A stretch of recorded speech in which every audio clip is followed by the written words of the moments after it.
now. Okay, so this is part 3. This is part 3 with Michelle Donner, because she's got us so captured with part 2. We want to know in part 3 whether she and boyfriend stayed together. So okay, so anyway, in case you have not watched part 2, so my name is Martha. I'm with Michelle Donner. My name is Martha Lee. I'm Singaporean Chinese. I'm a relationship counselor and clinical sexologist. I'm born and bred in Singapore and based in Singapore, and I'm the organizer of this festival. So Michelle is the program co-chair, and together we invited all these amazing people to be part of this festival. So I've been interviewing Michelle. So in part 1, Michelle talked about her work and how it evolved and the people that she helps in her work. In part 2, she talked about how she acquired this disability and her first time sex after disability. And so of course we want to know, did you stay together with this partner, and how has love, sex and life been as somebody with disability? Okay, my partner and I were together 4 months before my injury, and we stayed together for 14 years. And it was nothing to do with my injury that we separated. And then that was the interesting time, because then everything I've been talking and teaching people about relationships and things was I had to start dealing with. I was like, how do I find a new partner? And I realized that I didn't have to do anything different. I was already strong and confident. I'd already found my identity after my injury, and they were things that I think were just massively important. And a gentleman was, I went to the train station to go on a continued professional development day, and he came along, put me on the train. He said, "Hi, I'm the guy who's putting me on the train, da da da da." And to cut a long story short, I ended up dating the man who put me on the train. But then it was about, how do I manage bowels and bladder, and how do I tell him about that? So all the questions that you have with those new dating scenarios, what does he need to know and when? Obviously, he knew I was in a chair. My disability is an obvious one. So that was interesting for me. It's also interesting about friendships. You know, what do friends do? Do they, because when I was first in hospital, friends were actually, do we come and see you? Do we not? You can't get into our house. We can't go to that restaurant. We'll choose another restaurant. And then I kind of started getting paranoid about people leaving me out. And then I'd have a word with myself. So all sorts of different things that come with that disability, and having friendships and having relationships. So moving on from there was I suppose quite a slow journey. I then, quite personally,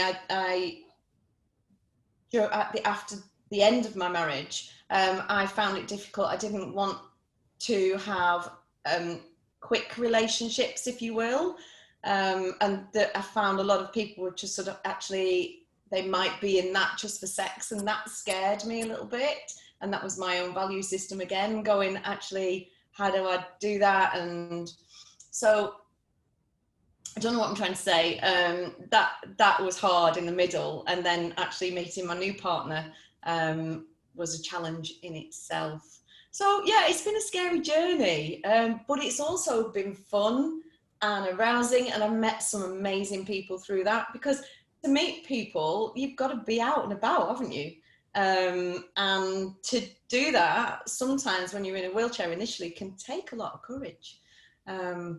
And actually then you come against things. So you go to a nightclub and they won't let you in because of safety, or and so you challenge yourself to do something and go out, and then you get hit with a bollard that says, no, you can't do that. So you've got to find your confidence again to go back out. And I'm not saying without a disability you don't have to do that, but I think sometimes it's hard when you just keep getting those knocks. So it's really, you know, for me, the story of my life is just keep getting up and knocking on doors and getting up and doing it again.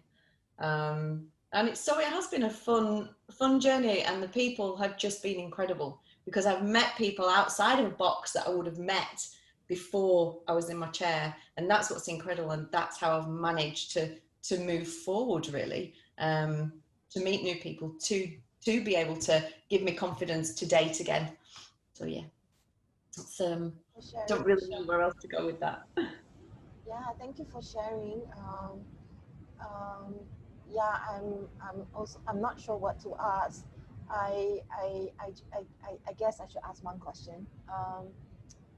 Being to play devil's advocate, since everyone is probably fascinated with your life, do you feel that having a disability actually made it more like, how do you get them like past seeing the disability, you know, like actually really accepting you as the person first?